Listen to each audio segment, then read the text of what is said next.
안녕하세요. 저는 결혼하고 나서 염치라는 말에 대해 참 많이 생각했던 것 같습니다. 염치라는 단어가 체면을 차릴 줄 알며 부끄러움을 아는 마음이라고 하는데요. 저희 시댁은 이 염치가 참 없는 사람들이었거든요.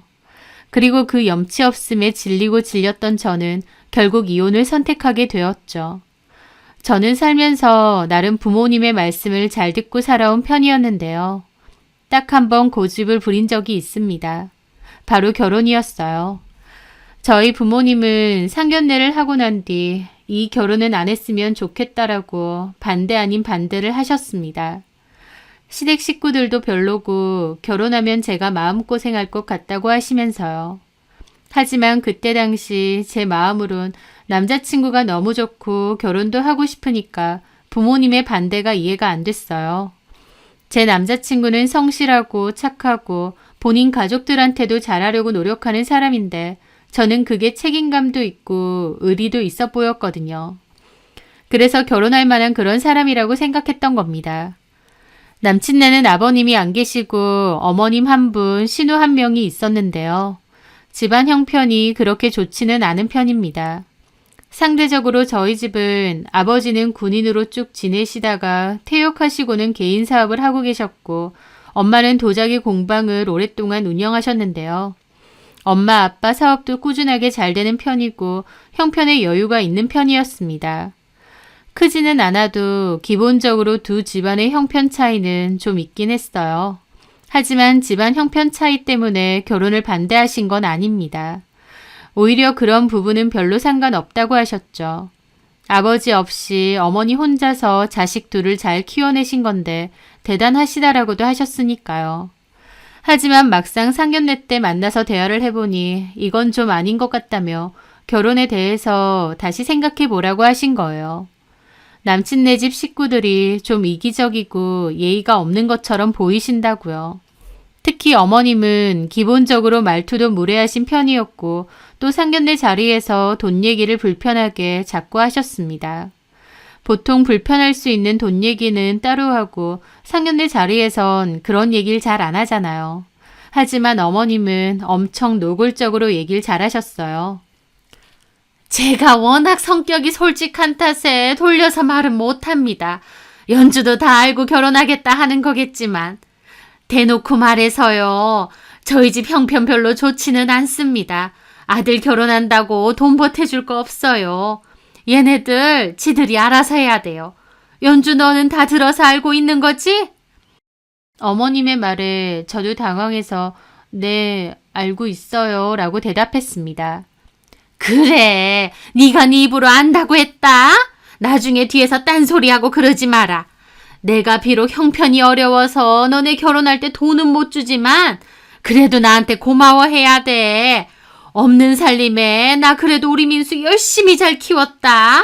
아등바등 노력하며 대학 보내고 취업시키고 나 할 만큼 한 거야. 그러니까 민수 너는 결혼해서도 나한테 잘해야 돼. 엄마가 너한테 어떻게 했는지 잊어버리면 사람 새끼도 아니다 그 말이야. 그럼요 엄마.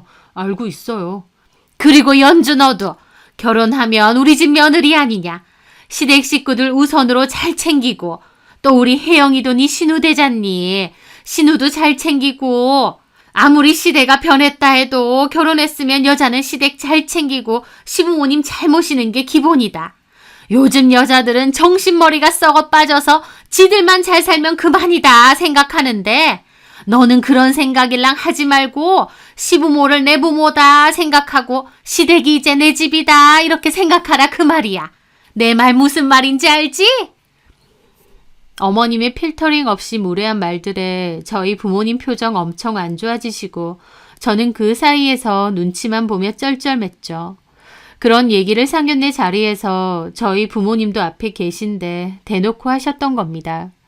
여차저차 상견례는 끝났지만 저희 부모님은 그 시어머니라는 사람이 말하는 것도 너무 예의가 없고 함부로 하던데 굳이 그런 결혼을 해야겠느냐 다시 생각해 보라고 하셨어요. 그런데 그때 저는 콩깍지가 씌어도 단단히 씌었던 것 같습니다. 그럼에도 남자친구가 너무 좋았기에 결혼하고 싶었거든요. 어머님은 그럴지언정 남친은 착하고 성실하고 가족에 대한 책임감도 넘쳐나는 사람인데 남친만 보고 결혼하면 되는 거 아닌가 싶었어요. 제 남친도 어머님이 그런 말씀 안 하셔도 기본적으로 자기는 아버지가 안 계시니 자기가 가장이고 아버지의 자리를 대신해야 된다는 생각이 컸었어요. 그래서 가족을 많이 위하는 편이었고 희생을 희생이라고 생각하지 않았죠.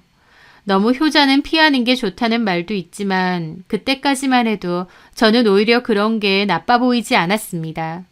왜냐면 자기 가족들한테 잘하는 사람이 결혼해서 새롭게 가정을 꾸리면 새 가정에도 또 잘할 수 있다고 생각했거든요. 이래저래 저도 콩깍지가 단단히 씌어 있었던 거죠. 하여튼 저는 결혼을 반대하는 저희 부모님을 설득했습니다. 어머님이 말씀을 좀 거칠게 하시긴 해도 나쁘신 분은 아니다. 팍팍하게 살아오셔서 여유가 없어서 그러시지만 오히려 저런 분들이 속은 더 깊고 따뜻하다. 그렇게 열심히 해명을 했죠. 제가 그 남자가 너무 좋고 헤어지고 싶지 않아 하니 저희 부모님도 결국 네 인생이니 네가 알아서 하라고 하시며 허락하셨어요. 대학교 진학이나 취업 문제도 그렇고 참 많은 부분을 부모님과 상의하고 의논해왔고 또 그 덕분에 나름 큰 실패 없이 잘 살아왔다고 생각했는데요. 정작 정말 신중해야 될 결혼이라는 문제 앞에선 감정만 보고 섣불리 결정을 했던 것 같기도 합니다. 하여튼 그렇게 결혼을 했는데 정말 시댁에서는 도움받은 게 아예 없었습니다. 시댁뿐만 아니라 남친도 거의 몸 많아서 결혼한 거나 다름없을 정도였어요. 남친도 모아둔 돈이 거의 없었거든요. 자기가 집안의 실질적인 가장이었기 때문에 본가의 생활비를 계속 내고 있다고 했습니다.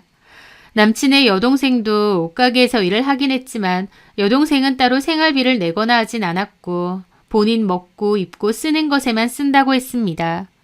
그렇다 보니 모든 생활비는 남친이 책임져야 했고 그 때문에 모아둔 돈이 많지 않다는 거였죠. 남의 집 기둥 뽑아오는 거 아니라고 했는데 그때는 저도 별 생각이 없었던 것 같아요. 반면 저는 일하면서 모아둔 돈이 좀 있었습니다. 적금도 예금도 착실하게 하고 있었어요. 또 저금 외에도 따로 재산이 있었는데요. 부모님의 권유로 했던 청약이 당첨되었던 아파트가 있었거든요. 그 아파트는 나중에 신혼집으로 쓸 생각이었고요.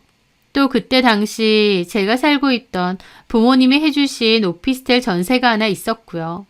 저희 부모님은 그 오피스텔 전세금 빼서 나중에 청약이 된 아파트 잔금 치를 때 보태라고 하시더라고요. 청약이 된 아파트는 입주하려고 하면 2년 정도 남았기 때문에 제가 혼자 살고 있던 오피스텔에서 일단 신혼을 시작하게 되었습니다. 그렇게 결혼 생활을 시작했고 아이는 좀 천천히 가지기로 했어요. 일단 아파트 들어가고 나서 아이 가지는 것도 준비하자고 했던 거죠. 청약도 제가 됐고 계약금도 제가 냈지만 그래도 결혼했으니 중도금과 잔금은 남편이랑 같이 갚아나갈 생각이었습니다. 같이 살 집이었으니까요. 그렇게 같이 갚아나가면 명의도 공동명의로 할 생각도 있었어요. 남편도 결혼 전엔 그렇게 하기로 동의를 했고요. 하지만 결혼하고 얼마 지나지 않아 남편은 바로 말이 달라졌습니다. 자기야, 미안한데 중도금 대출 일단 자기 혼자 좀 갚아야 될 것 같아. 왜? 실은 엄마랑 혜영이 생활비를 계속 내줘야 될 것 같거든. 그 말에 저는 깜짝 놀랐습니다. 왜냐면 남편은 이제 결혼하면 엄마랑 혜영이가 알아서 할 거라고 더 이상 생활비는 안 줘도 된다고 했거든요. 그래서 저도 그 말을 믿었는데 결혼하자마자 말이 바뀌어서 생활비를 계속 내줘야 된다는 겁니다. 알아서 하신다며. 그렇게 말하긴 했지만 솔직히 어떻게 알아서 하냐. 엄마 하는 일도 들쑥날쑥인데다 월급도 많지도 않고 몸도 안 좋으셔서 일 안 하는 날도 많고 게다가 혜영이 걔도 월급이 집꼴인데 그마저도 생활비에는 잘 보태지도 않고 지 쓰는 거에만 바쁘니. 아무리 그래도 그렇지. 왜 결혼 전이랑 말이 달라? 그런 건 솔직하게 말해줬어야지. 사실은 나도 이 정도일 줄은 몰랐어. 내가 엄마한테 예전부터 내가 준 생활비에서 일부는 저축을 하라고 했단 말이야. 엄마도 알겠다고 하고 저축한다고 했었어. 그리고 이제 나도 결혼할 거고 예전처럼 생활비를 다는 못 드린다. 저축한 돈은 얼마나 되시냐 물어봤지. 엄마 월급이랑 혜영이 월급에서 생활비 쓰고 모자란 건 그 통장에서 조금씩 꺼냈으면 되지 않냐. 모자란 건 내가 조금씩 드리겠다 하면서. 근데 엄마가 따로 모아둔 게 아예 없대. 다 썼대. 생활비고 뭐고 이래저래 들어가는 돈이 많아서 다 썼다는 거야. 그러니 어떡해. 나라도 도와드려야지.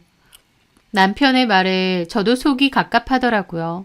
남편 말은 자기가 어머님께 여태까지 드린 생활비에서 다만 일부라도 좀 모아 놓았을 줄 알았는데 그게 아니었다는 겁니다. 결국 남편은 결혼 후에도 시댁 생활비를 계속 드려야 했고 대출은 저 혼자 다 갚게 되었어요. 사실상 남편은 결혼을 하면서 갖고 온 돈이 결혼 준비할 때 쓰는 돈과 혼수 비용 조금 합쳐서 1,500만 원도 안 되었던 겁니다. 말 그대로 몸만 장가온 거나 다름이 없어요. 하지만 어쩌겠나요. 그럼에도 그 남자가 좋아서 제가 한 결혼이고 제가 제 발등 찍은 것이죠 뭐. 그렇게 결혼하고 남편은 여전히 시댁 생활비를 보탰고 대출은 저 혼자 갚고 있었습니다. 그게 좀 그렇긴 하지만 그래도 결혼 생활에 큰 문제는 없었어요. 그런데 8, 9개월 정도 시간이 흘렀을 때 시댁에서 황당한 소식을 들어야 했습니다. 신우가 그맘때 정말 뜬금없이 결혼을 한다고 했거든요. 저는 그전까진 신우에게 남자친구가 있는 줄도 몰랐는데 갑자기 결혼을 한다고 했던 거죠. 신우의 남편 될 사람은 전자제품 매장에서 판매직 일을 한다고 했고 신우보다는 4살이 많다고 했습니다. 시매부가 어머님께 인사를 온다고 해서 저희 부부도 예비 시매부를 소개받으러 같이 시댁으로 갔었죠. 그 남자는 판매직 일을 해서 그런지 엄청 싹싹하고 부침성이 좋더라고요. 저희 어머님한테도 어머님 하면서 자라고 저희 남편한테도 바로 형님 하면서 넉살 좋게 굴었습니다. 나이로 치면 동갑이라서 형님이라는 말이 바로 안 나올 수도 있는데도 바로 형님이라고 그러고요. 성격이 엄청 활발하고 싹싹하다 싶었죠. 신우한테도 잘하는 것 같고 둘이 잘 어울린다 싶었습니다. 그런데 가만 얘기를 들어보니 그 남자도 일을 한 지 그렇게 오래되지 않았고 모아둔 돈도 그렇게 많지 않대요. 현재 18평대의 상가빌라 전세로 혼자 산다고 했고 결혼하면 그 집에서 신혼살림을 시작한다고 했습니다. 사람은 허허실실 좋아 보이긴 하는데 결혼을 할 만한 기반은 전혀 없었던 거죠. 신우가 나이가 많은 것도 아니고 결혼을 한다고 해도 좀 더 돈 모아서 안정적으로 결혼 준비를 해도 되지 않나 싶기도 했어요. 그런데 그렇게 결혼을 서두르는 이유가 있더군요. 신우가 아이를 가졌던 겁니다. 어쩐지 연애한 지 5개월도 안 돼서 결혼을 한다고 하길래 뭘 저렇게 서두르나 했더니 뱃속에 아이가 생긴 거였죠. 그렇게 신우는 급하게 결혼을 하게 됐는데 어머님이 저희를 불러서 대뜸 그러시더라고요. 동생 결혼하는데 얼마 해줄래? 대놓고 돈 얼마 줄 거냐고 물어보시는 겁니다. 어디 맡겨놓은 것도 아닌데 너무 대놓고 달라고 하시더군요. 물론 신우 결혼한다는데 오빠네인 저희도 결혼 축하금을 조금 주려는 생각은 있었지만 너무 대놓고 달라고 하시니 좀 황당하더라고요. 남편은 300만 원 정도 생각하고 있다고 하니 어머님이 최소한 500은 해주라고 막 그러시더라고요. 아, 동생이 여럿도 아니고 하나인데 500 정도는 해줘야지. 솔직히 하나하나 따지긴 싫지만 저희 결혼할 때 신우는 저희 부부 잠옷 하나씩 사준 거 말곤 해준 게 아무것도 없습니다. 축하금 한 푼 낸 거 없어요. 그런데도 저희 집은 오빠네니까 당연히 500 정도는 해주라는 식으로 말하더라고요. 네가 우리 집 가장 아니야. 내가 딱히 혜영이한테 해줄 만한 건 없으니 너라도 좀 보탬이 돼줘야지. 혜영이는 따로 모아놓은 거 아예 없대요? 제가 그런 게 어딨어. 월급도 쥐꼬리만 한데. 그래도 나름 몇 년 일했는데 아무리 쥐꼬리라고 해도 모아둔 게 아예 없다는 거예요? 생활비도 잘 안 내면서. 지 원래 쓰는 게 있잖아. 얼마 되지도 않는 월급 지 필요할 때도 써야지. 어머님은 그렇게 신우 역성을 드시더라고요. 솔직한 말로 제가 옆에서 신우를 보니 분수에 맞지 않게 눈이 엄청 높고 낭비벽이 심한 건 맞습니다. 월급도 많지 않은데도 옷도 꼭 비싼 브랜드만 자주 사고 저도 하나밖에 없는 명품 가방이 신우는 2개나 됐거든요. 게다가 친구들이랑 일본 여행이니 호캉스니 여행도 종종 다니고 돈 쓰는데 거침이 없는 편이었죠. 남편 말론 신우 친구들이 좀 잘 사는 애들이 많다는데 자존심에 그거 다 따르려고 그러는 것 같다고 했습니다. 잘 사는 친구들 따라 그나마 받는 월급도 흥청망청 다 썼던 겁니다.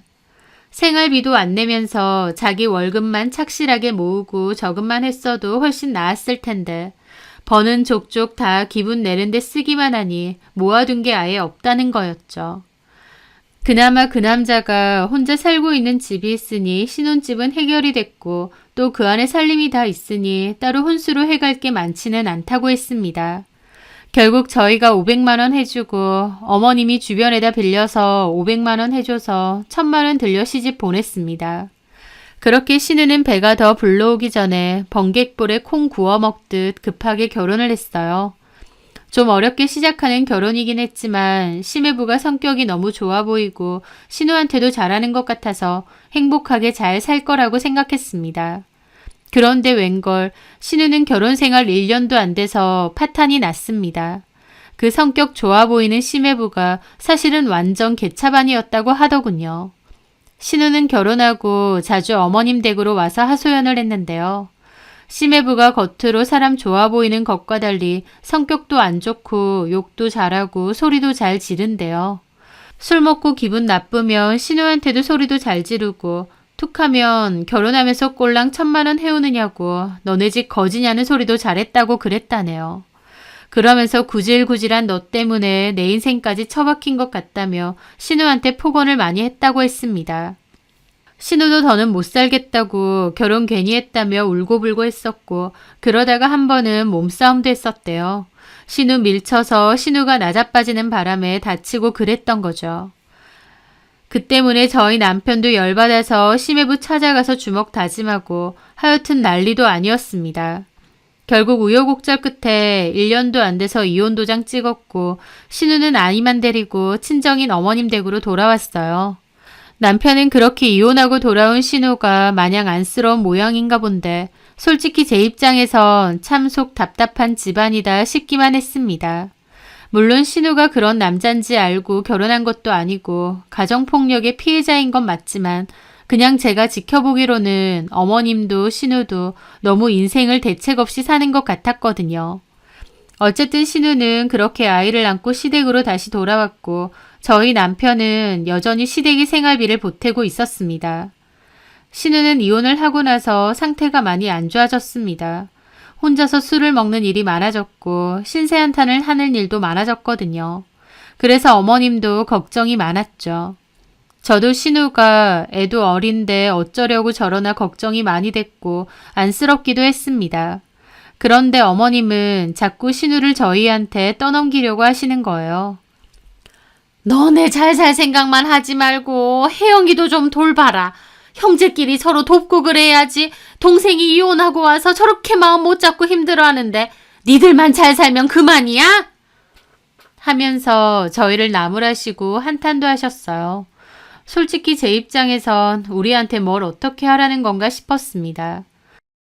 신우의 상황이 안쓰럽긴 하지만 엄밀히 말하면 저희 부부가 보호자인 것도 아닌데 어머님은 자꾸 저희더러 신우 안 챙기냐고 뭐라고 하셨거든요.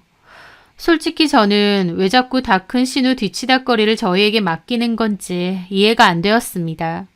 하지만 심정적으로는 어머님도 많이 답답하신가 보다 싶어서 죄송하다, 저희가 신경 써서 잘 챙기겠다 하면서 그냥 들어드렸어요. 남편도 어머님에게 자기가 혜영이 잘 챙기겠다, 소홀해서 죄송하다 그랬고요. 그리고 나름 신경도 쓰려고 했습니다. 신우가 꾸미는 거 좋아하니까 옷이나 화장품 같은 것도 종종 사주고 친구들 만나서 기분 전환하라고 용돈이나 기프트콘도 많이 보내줬어요. 대단하게 신경 써주고 케어해주고 한 건 아니지만 제 딴에는 그래도 안부 연락도 종종 하고 힘든 일 있으면 얘기해라, 도움 필요하면 말하라고도 잘했습니다. 그런데 제가 그렇게 말해도 신우는 그런 걸 고마워하지도 않고 오히려 티커워했어요. 가령 제가 아이는 어머님에게 조금 맡기고 친구들이랑 수다 떨고 리프레시하라고 5만 원짜리 커피 상품권을 보냈거든요. 근데 대뜸 답장 와서 한다는 말이 언니, 저 여기 커피 안 먹어요. 여기 커피 맛없고 너무 쓰거든요. 이거 말고 다음엔 그냥 스타벅스 걸로 보내주세요. 이렇게 옵니다. 고맙다는 말 한마디도 없이요. 옷이나 화장품을 사줘도 제 스타일 아니라서 다른 친구 줬어요. 언니, 그냥 다음엔 돈으로 주세요. 그럽니다. 최소한 누군가 신경 써주고 그러면 말이라도 고맙다고 하지 않나요? 하지만 신우는 제가 용돈이나 기프트콘 보내주면 그나마 답장하고 힘든 일 있으면 얘기해라, 식사 맛있게 챙겨 먹어라, 오늘도 좋은 하루 보내라 등등의 안부 문자 보내면 읽고 답장도 안 하거나 네, 이거 하나 달라고 옵니다. 저런 식으로 나오는데 제가 뭐가 이쁘다고 챙겨주고 싶겠나요? 제 딴에는 별로 친하지도 않은 신우 나름 챙긴답시고 노력하는데 신우는 고마워하지도 않고 오히려 이거 해달라 저거 해달라 그러고 있는데요. 그런 게 반복되면서 저도 점차 정 떨어지고 나도 굳이 노력하지 말자 싶더라고요. 하지만 그럼에도 어머님의 요구는 갈수록 심해졌습니다. 저더러 뭘 더 어쩌라는 건지 모르겠더군요. 한 번은 제가 남편이랑 같이 여행을 간 적이 있는데요. 저나 남편이나 일 때문에 바빠서 시간을 잘 못 냈는데 그때는 둘 다 시간이 맞아서 좋은 호텔 하나 빌려서 1박으로 호캉스를 갔다 왔죠. 좋은 데 갔다 왔으니 별 생각 없이 사진 하나 찍어서 카톡 프로필 사진에 올려두었는데요. 그걸 보고 어머님이 단박에 전화가 왔습니다. 너네끼리 어디 놀러 갔니? 아, 네. 저희 쉬는 날이 맞아가지고. 참, 너도 너무한다. 이왕 갈 거 시댁 식구들한테도 좀 같이 가자고 하면 덧나니? 나는 됐다고 그래도 너네 신우랑 조카라도 좀 데리고 가지 그랬어. 너네 신우는 집에서 술 먹고 저러고 빌빌거리는데 불쌍하지도 않아? 내가 전에 뭐라고 했어? 너네라도 혜영이 좀 잘 챙기라고 했지? 그런데 좋은 데 갈 거면 신우하고 조카도 좀 챙겨서 데리고 가던지 데리고 가지는 못할 망정 그런 데 갔다고 신나서 사진 올리고 같은 가족끼리 너무하는 거 아니야? 하면서 여행 한번 갔다고 저한테 막 퍼부으시는 겁니다. 저도 너무 황당하고 기분 상했죠. 부부끼리 여행 가는 게 이렇게 욕먹을 일인가요? 나중에 알고 보니 신우가 제 프로필 사진 보고 오빠네는 잘 먹고 잘 사는데 자기는 이게 뭐냐고 팔자 타령하면서 울고불고 했답니다. 그래서 어머님도 저한테 전화해서 따지신 거고요. 참 속이 갑갑했는데 남편은 오히려 혜영이가 많이 속상한가 보다 라면서 저한테 앞으로 그런 사진은 올리지 말랍니다. 그것뿐만이 아니에요. 어머님은 대뜸 저한테 전화해서 너네 회사에 자리 좀 알아보고 신우 좀 꽂아달라고 하셨습니다. 신우 일자리요. 저희 회사가 대기업은 아니어도 그래도 동네 구멍가게도 아닌데 게다가 제 회사도 아니고 저도 일개 직원일 뿐인데 제가 꽂고 말고 할 게 어딨나요? 저는 곧 채용 시즌이 다가오니까 그때 정식으로 이력서 넣어보는 게 좋을 것 같다고 했습니다. 하지만 신우는 2년제 미용대학 졸업하고 개인 옷가게에서 판매일 한 게 전부라서 따로 회사 경력으로 쓸만한 게 없었어요. 자격증도 없고 할 줄 아는 외국어도 없었고요. 그런데도 어머님은 저한테 신우 저렇게 노는 걸 언제까지 볼 거냐고 일자리 좀 알아보고 취업 좀 시켜주랍니다.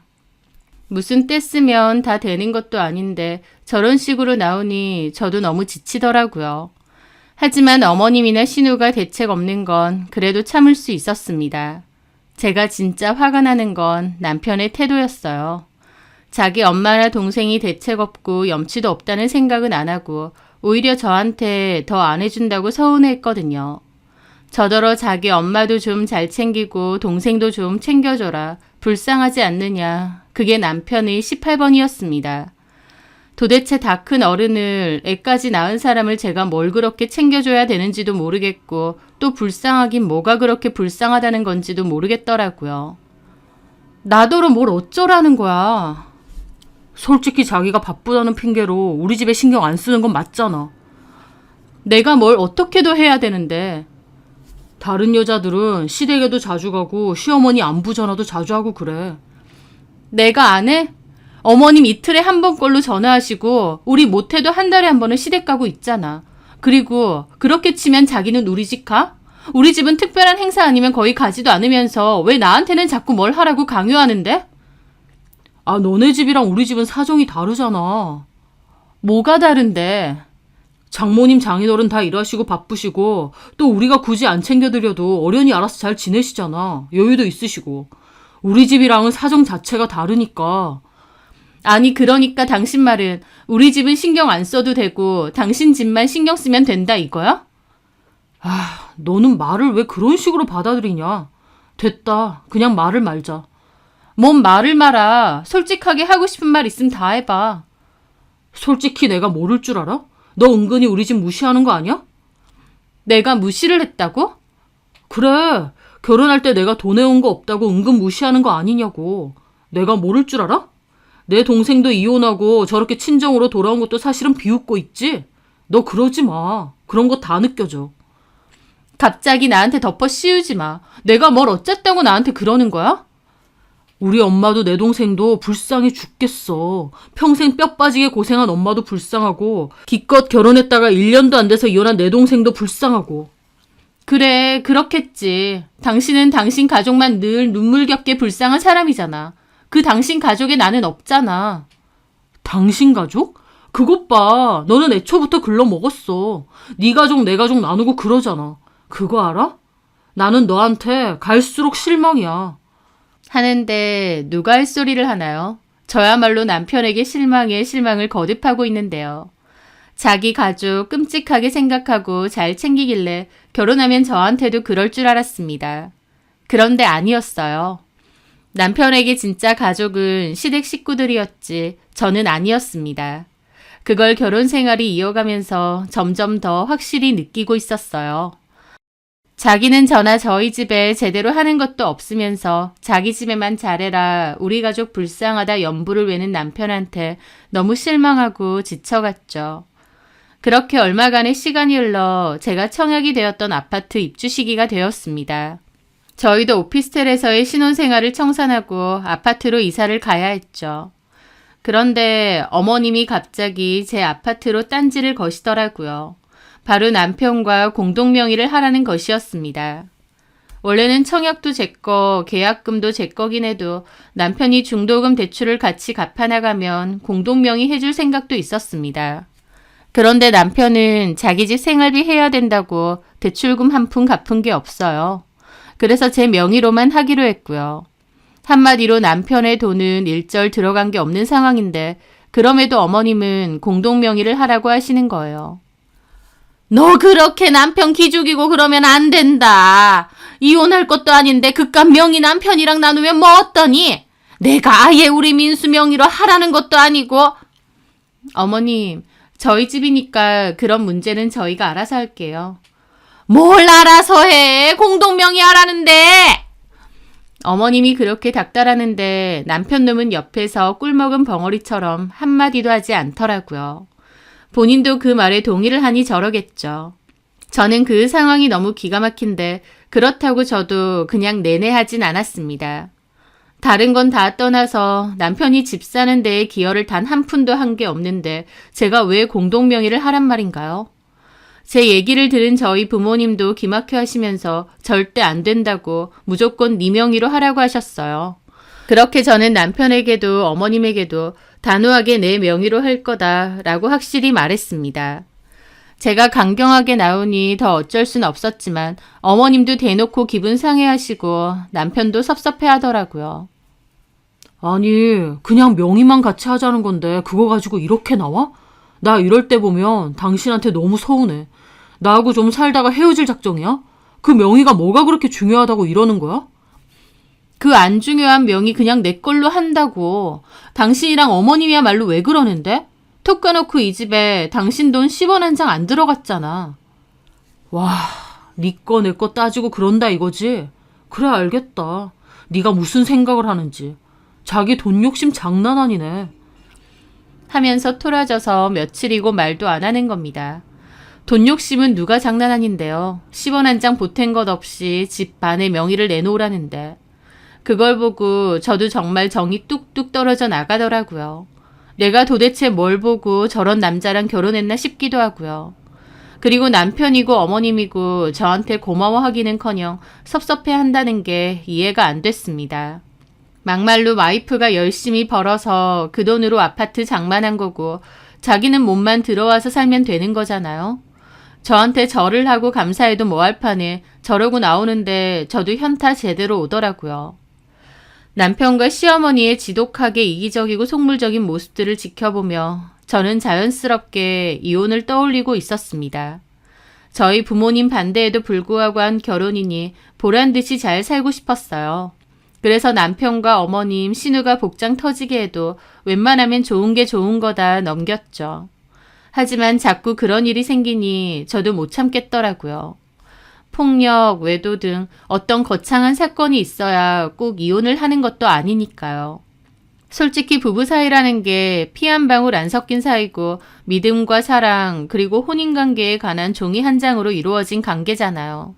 서로 정 떨어지고 싫어지면 바로 끝나고 남남 될 수도 있는 것도 부부라는 관계고요.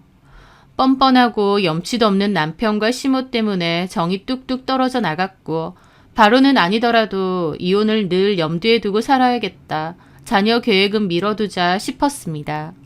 한 번만 더 거슬리면 나도 그냥 더 안 참고 이혼할 거다 결심을 했죠. 어쨌든 공동명의도 하지 않았고 남은 대출도 저 혼자서만 갚고 있었습니다. 그렇게 아파트로 이사를 했고 어머님이랑 신우가 집들이를 왔어요. 그런데 신우가 저희 집이 너무 좋다며 눈이 휘둥그레지더라고요. 아무래도 신축인데다 브랜드 아파트다 보니 아파트 단지 조경도 잘 되어 있고 내부도 세련되게 잘 빠졌거든요. 어머님은 봐도 그냥 심드렁 하셨는데 신우는 저희 집 구석구석 다 찾아보고 너무 좋아하더라고요. 한동안 집에서 술만 퍼먹으면서 일도 안 하고 의욕 없이 살더니 웬일로 눈이 반짝반짝해서 저희 집을 둘러보는 겁니다. 그리고 저한테 집에 대해서도 이것저것 많이 물어봤죠. 집값은 다 해서 얼마였느냐, 여기 세대수는 어떻게 되느냐, 인근에 초등학교는 있느냐 등등요. 저는 제가 아는 선에선 나름 열심히 대답을 해줬고 신우는 그때부턴 너무 좋다. 나도 이런 데서 살고 싶다는 말을 하기 시작했습니다. 처음엔 그냥 웃었는데 계속 그 얘기를 하는 거예요. 불편할 정도로 작고요. 그러면서 자기 애를 꼭 안고 우리 우진이도 이런 데서 살면 좋을 텐데 우진아 미안하다. 엄마가 이 모양 이 꼴이라. 하지를 않나 갑자기 애를 안고 돌아다니면서 이것 봐 우진아. 여기는 안방이고 어머 화장대도 붙어있네. 너무 좋지. 우리 우진이도 이런 데서 살아야 되는데. 자꾸 그러는 겁니다. 평소에는 무기력해서 애도 잘 안 봐서 어머님이 거의 보신다고 했는데 그날은 생기가 돌아서 아이를 안고 저희 집을 구석구석 살펴본 거죠. 신우가 와도 저희 집 예쁘다 좋다 하니까 당연히 집주인인 저도 기분이 좋았는데요. 신우와 시모의 집들이가 끝나고 며칠 뒤 어머님이 저희 집을 찾아오셨어요. 연락도 없이 오신 건데 오자마자 황당한 얘기를 하시더군요. 바로 신우랑 조카가 저희 집 와서 같이 살면 안 되느냐는 거였죠. 저는 너무 황당해서 처음엔 한 번에 못 알아들었습니다. 네? 같이 살라고요? 아가씨네랑? 그래. 방 3개니까 혜영이는 그중 하나 쓰면 될 것 같고 여기 현관문 근처 작은 방이 크네. 거기 혜영이네 방 하면 되겠어. 이게 뭔 소린가 싶어서 저는 너무 황당해 있는데 옆에서 남편이 맞장구를 치는 겁니다. 그것도 괜찮겠네. 우리 단지에 국공립 어린이집도 있더라고. 거기 대기 걸어놨다가 우진이도 거기 보내면 좋을 것 같고.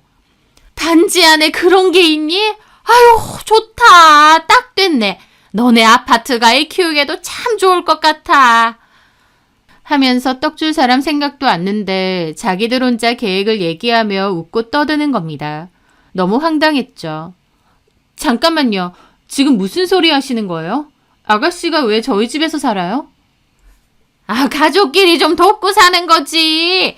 혜영이가 그때 오빠 집 보고 와가지고 내내 오빠 집 얘기만 했다. 요새 아파트는 참 좋더라. 아이 키우기 너무 좋더라. 나도 그런 데서 살고 싶다 그러면서. 근데 다음 날부터는 내가 또 술 먹고 우는 거야. 자기 팔자는 왜 이 모양인지 모르겠다면서. 아휴, 그런 얘기 듣는데 짠하기도 하고. 아휴, 걔도 참. 내가 생각해봤는데 너네 방도 많고 또 맞벌이 한다고 집에도 거의 없잖아. 이 좋은 집 그냥 냅둬서 뭐해? 그냥 방 하나 혜영이네 살라고 하고 같이 좀 지내라 그거지. 우지도 좀 같이 돌봐주고. 너네도 나중에 낳을 거잖아. 우진이 돌봐주면서 육아하는 연습도 좀 하고. 라고 말하시는데 어이가 없으니 말문이 턱 막히더라고요. 아니 그러니까 아가씨가 저희 집 마음에 들어 하신다는 건 알겠는데요. 그렇다고 저희 집에 들어와 산다는 건 말이 안 되죠. 뭐가 안 돼? 하면서 도리어 되물으시는데 제가 이걸 뭘 어떻게 설명해야 되나 싶을 정도로 어처구니가 없는 겁니다. 이게 왜 안 되는지 일일이 설명해야 되나요? 이 사람들 진짜 뻔뻔하구나 그 생각뿐이었죠. 어머니, 제가 왜 아가씨랑 같이 살아요? 제가 아가씨랑 같이 살고 싶어서 대출 꾸역꾸역 갚아가면서 이 집 산 게 아니잖아요. 그 말에 어머님도 남편도 표정이 확 일그러지는 겁니다. 너 무슨 말을 그렇게 하니? 신우가 남이야? 아, 그냥 방 한 칸 내주고 알아서 살려고 하면 되지. 너는 왜 말을 그렇게 해? 하면서 둘이 협공으로 저한테 따지고 드는 겁니다. 아니 다 떠나서 내가 왜 그렇게 해야 되느냐고. 가족이니까. 저는 무슨 가족이라는 말이 뭐든 다 할 수 있는 무적의 방패인가 했습니다. 자기들한테는 안쓰러워 죽겠는 동생이고 가족이지 저한테는 골칫덩이 신우일 뿐이에요. 톡 까놓고 본인 앞가름을 제대로 하기라나 야물딱지게 살려고 노력하기를 하나 도대체 무슨 생각으로 사는지 이해도 안 되고 가만 보고 있으면 답답 그 자체인 신우를 두고 같이 합가해서 살자니요. 설령 살게 한들 뭐 언제까지? 계속 같이 살자고? 우진이 다 클 때까지? 그런 건 아니지만 그래도 지 밥벌이 할 때까진 우리가 데리고 있을 수 있잖아. 그래도 내가 명색이 오빠인데. 그 밥벌이 할 수 있는 건 맞아? 할 의욕도 없어 보이고 생각도 없어 보이던데. 야! 너 말 다 했어? 이게 말이면 단 줄 아나? 네가 뭔데 신우한테 그따위로 말을 해? 시모도 제 말에 발끈해서 따지고 남편도 얼굴 벌게져서 따지더군요. 야, 집 네 거라고 지금 유세 떨어? 남도 아니고 신우랑 좀 같이 살자는데. 하지만 저도 꼭지가 돌고 이판사판이다 싶더라고요. 이 사람들이 나한테 뭐 맡겨놨나 싶고요. 게다가 남편까지 저한테 야라고 하는 겁니다. 지금 야라고 했어? 그래, 집 네 거라고 지금 유세 떠냐고. 남도 아니고 신우랑 좀 같이 살자는데 어떻게 조금의 고민도 없이 그렇게 치를 떨며 거절을 해? 너는 인정머리라고는 없어? 제가 저렇게 인정머리가 없고 시댁 식구들 알기를 개무시를 한다. 건방져가지고. 그때 저는 오히려 차분해지는 기분이 들었습니다. 정신이 확 들면서 이 사람들이 뭔데 나한테 이렇게 뻔뻔하게 요구를 하나 싶기도 했지만 이성적인 대화로 이야기를 마무리하는 건 안 되겠다 싶었죠. 일단 어머님, 저희끼리 상의할 테니까 우선 돌아가 주세요. 어머님 말씀 무슨 말인지 알았고 지금은 서로 대화도 어려우니까 우선 돌아가 주세요. 네가 생각해도 할 말이 없지. 가족 무시하고 할 말이 뭐가 있겠어. 내가 오늘은 우선 돌아간다만 너 그렇게 마음 쓰면 안 되는 거야. 그렇게 시모가 돌아가고 저는 안방에 들어가 조용히 생각했습니다. 이제는 안 되겠다. 저 사람들과 더 이상 한 가족으로 사는 건 안 되겠다. 하지만 나도 이제까지 당한 게 있는데 그냥 넘어갈 수는 없다 싶었어요. 저는 밤새 생각하고 다음날 아침이 되자마자 친정으로 갔습니다. 그리고 저희 부모님께 이 사실을 다 말씀드렸어요. 엄마 아빠 모두 뒷목을 잡고 화를 내셨고 그런 집안과 어떻게 더 살겠냐고 이혼하라 하셨습니다. 이혼은 당연히 할 거예요. 근데 그냥은 못 헤어지겠어요. 그러니 엄마 아빠가 저 좀 도와주세요. 엄마 아빠께 이야기를 하고 돌아온 저는 남편에게 조용히 얘기했습니다. 아가씨 들어와서 살라고 해. 방 내준다고. 어? 진짜? 그래. 내가 생각해보니 가족인데 그 정도도 이해 못해주나 싶더라고. 그치, 가족이잖아. 한 식구인데 그렇게 해주면 혜영이도 고마워할 거고 집안일도 많이 도와줄 거야. 당신도 피곤한데 집안일 같이 해주는 사람 있으면 얼마나 좋아. 이해해줘서 진짜 고마워. 지금 당장 엄마랑 혜영이한테 말해야겠다. 내가 진짜 잘할게. 여보 고마워. 남편은 신이 나서 핸드폰을 들고 전화를 했습니다. 그걸 보며 그래 어디 한번 두고 보자 라고 생각했습니다. 그리고 이튿날 저녁 저는 남편에게 말했습니다. 아 근데 이를 어쩌지? 엄마 집에 누수가 생겼다고 하시네. 갑자기? 어디서? 주방 옆에 작은 방 벽지에 곰팡이가 펴서 보니까 아마 윗집 주방에서 누수가 된 게 타고 와서 그렇게 된 건가 봐. 그래서 뜯어내고 공사를 해야 된다는 것 같더라고. 주방이라 예상은 하는데 정확하게는 어디가 그렇게 된 건지 모른다고 하고. 아, 그래. 장모님 장인어른 많이 불편하시겠네. 그치. 그래서 한동안 엄마 아빠 우리 집에 좀 와 계시라 해야 될 것 같은데 괜찮지? 제 말에 남편 놈 당황하더라고요. 어? 그럼 혜영이는?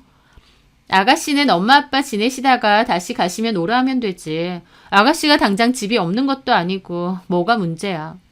우리 부모님이야 당장 공사를 해야 되니까 그 집에서 사는 게 불편하실 테고. 그건 그렇지. 그래. 당연히 장모님 장인어른 우리 집으로 모셔야지. 남편은 말은 그렇게 했지만 실은 기색이 역력했습니다. 하지만 자기도 동생을 데려와야 되는 입장이다 보니 별말 못하고 수긍하더라고요. 그렇게 저희 부모님께서 저희 집에 오시게 되었는데요. 그날부터 남편의 고난은 시작되었습니다.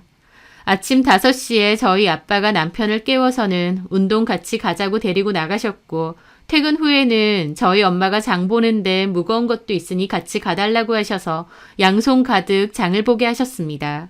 그리고 저녁 먹고 나면 저희 아빠가 술 한잔 하자고 하시면서 남편에게 이런저런 얘기를 많이 하셨죠.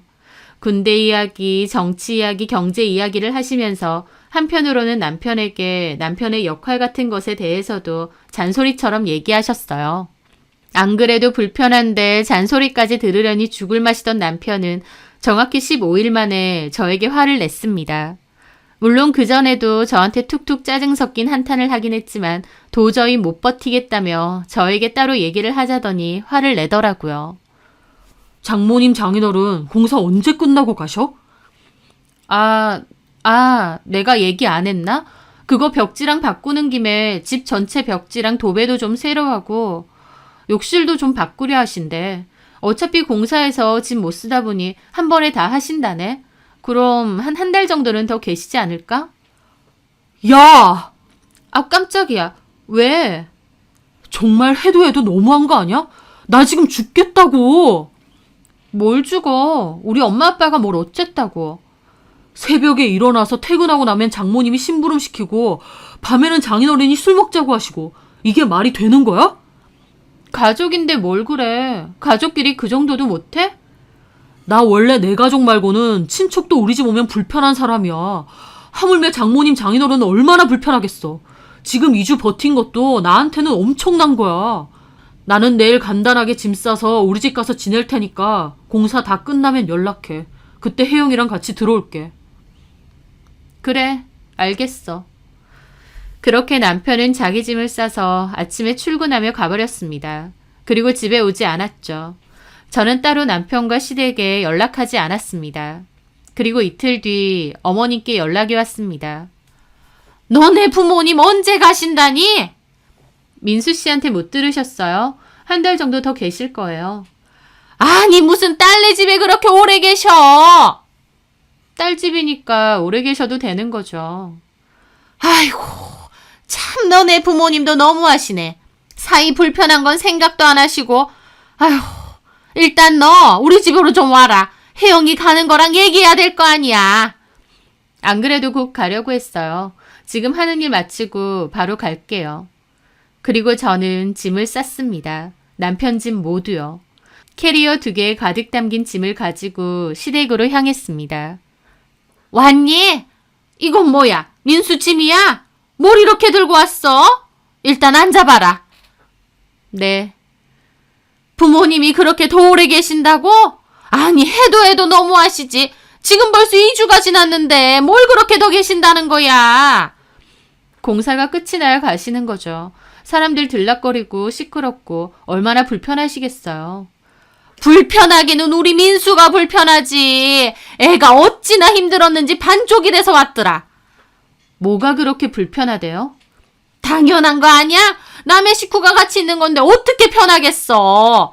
게다가 사돈 어른은 민수 새벽부터 깨워서 운동시키고 사부인은 장 보러 가시면서 그렇게 데리고 다녔다며?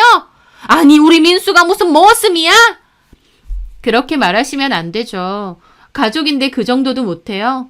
민수 씨 요즘 피곤하다고 계속 그러길래 체력 기를 겸 아빠가 데리고 가신 거예요. 애가 얼마나 불편했겠어. 근데 뭐 한 달이나 더 계셔야 된다고?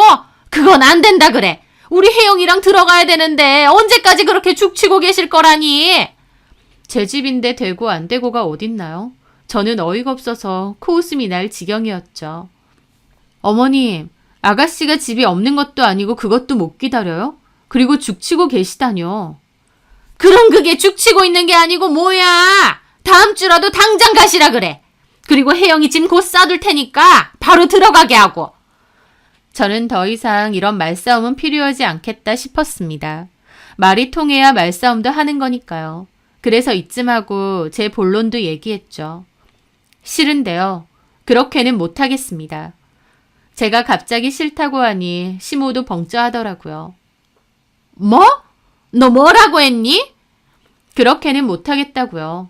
어머님 아들은 꼴랑 2주도 저희 부모님하고 있는 거 힘들다고 어머님 집으로 내뺐는데 저는 저희 부모님 내쫓고 아가씨 들어 앉히라고요? 제가 왜 그래야 돼요? 뭐야? 어머님 뭔가 착각하시나 본데 그 집 제 집이에요. 민수 씨 집은 아무것도 없어요. 근데 아가씨는 들어와 살아도 되고 저희 부모님은 안 된다. 이거야말로 주객전도네요. 어머님이나 저 사람이나 참 이기적이에요. 그렇게 가족 타령 해대면서 정작 저희 부모님은 민수 씨 가족도 아닌가 봐요. 어머님, 그냥 앞으로 어머님 가족은 어머님이 챙기세요. 저는 그냥 제 가족 챙길게요. 민수 씨도 이 집을 더 편애하고 좋아하는 것 같아서 그냥 민수 씨 짐 다 들고 왔어요. 여기서 계속 쭉 살라고 하세요. 그럼 저는 이만 가볼게요. 여기 다시 오는 일은 없을 겁니다. 어머님은 너무 당황하셨는지 어버버하고 계시길래 저는 그냥 나왔습니다. 집에 가니 당연히 남편 전화와서 이게 무슨 짓이냐고 펄쩍 뛰고 난리치길래 무덤덤하게 말했어요. 네 짐에 이혼 서류 넣어놨으니 네 거 작성해서 내라고요. 나는 더 이상 너랑 살 생각 없다고요. 제가 이혼 얘기하니까 남편 놈도 상황의 심각성을 알았는지 왜 이러냐, 대화로 풀자, 이러지 말라며 저를 달래려고 하더라고요. 그래서 제가 단호하게 그랬죠. 내가 당신하고 결혼까지 한 건 가족에 대한 의리가 있는 사람이어서 했어. 결혼해서 가족이 되면 책임감도 있을 거고 당연히 와이프인 나에 대한 의리도 지키겠구나 했다고. 그런데 이제 와서 보니 너한테 가족은 어머님하고 네 동생밖에 없더라. 나한테는 가족 타령하면서 네 답도 없는 동생 떠맡기려고 해놓고 우리 부모님 이 집에서 잠깐 지내는 건 못 참겠어? 그놈의 가족 타령 참 염치 없고 이기적이네. 근데 웃기지? 이 집에 대한 네 권리 하나도 없는 거 모르니? 네가 네 가족 챙긴다고 나하고의 결혼 생활에선 네 몫으로 제대로 한 게 없었거든. 나도 등신이지. 나 혼자 손해보는 짓 다 하면서도 너네 가족 눈치까지 보고 있었으니. 이제 그런 등신짓 안 하려고. 네가 네 발로 불편하다고 집 나갔지? 그대로 영영 나가서 너네 엄마, 너네 동생 잘 챙기고 건사하며 살아.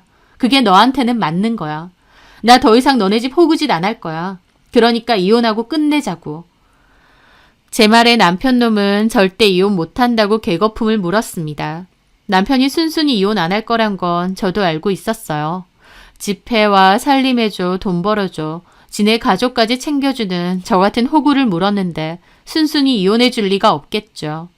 예상했고 결국 이혼 소송으로 들어갔습니다. 그 와중에 그 염치 없는 남편놈과 시모는 저한테 재산 분할을 요구하는 겁니다. 이혼해 줄 테니 재산 분할 해달라고요. 당연히 말도 안 되는 헛소리였고 저희 변호사도 황당해 하더라고요. 오히려 결혼 생활 동안 남편의 기여도가 너무 없고 자기 본가만 챙기려 한 것, 저에게만 희생을 강요한 것 때문에 무사히 이혼 성립이 됐고 저는 그 인간과 이혼을 할 수 있었습니다. 그렇게 이혼 후 저는 제 집에서 혼자 잘 지내고 있어요. 널찍한 집에서 시모 연락 올 일 없이 신우 하소연 들어줄 일도 없이 또 남편의 징징거림 들어줄 필요도 없이 혼자 사니까 세상 편하고 좋습니다. 진작에 이럴 걸 뭐하러 그 인간들 빨대 역할했나 싶을 정도예요. 후련한 저와 달리 남편은 밑 빠진 독에 물 부으며 힘겹게 산다고 하더군요. 저랑 이혼한 후에 빚까지 내서 신우한테 작은 가게도 차려줬다는데 신우가 그것도 제대로 안 했답니다.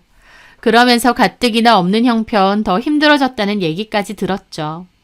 동생이 생각 없고 개념이 없으면 엄마나 오빠가 정신 차리게끔 해야 될 텐데 자기들끼리 서로 안쓰럽고 불쌍하다 난리치면서 우쭈쭈 해주고 있으니 계속 그 모양 그 꼴인 거겠죠. 그 답도 없는 진흙탕에서 뒤늦게나마 발을 빼서 다행이라고 생각합니다. 저는 제 집에서 혼자 잘 지내고 있고 이혼 후 생활에 만족을 하고 있습니다. 전 남편 놈은 자기 가족들만 참 살뜰히 챙겼는데 저야말로 저희 부모님, 제 가족에게 잘하고 살려고요. 제가 진짜 잘해야 될 건 저희 부모님이더라고요. 이혼 딱지 아무것도 아니라고 생각하고 더욱 행복하게 잘 살려고 합니다. 제 사연 들어주셔서 감사합니다.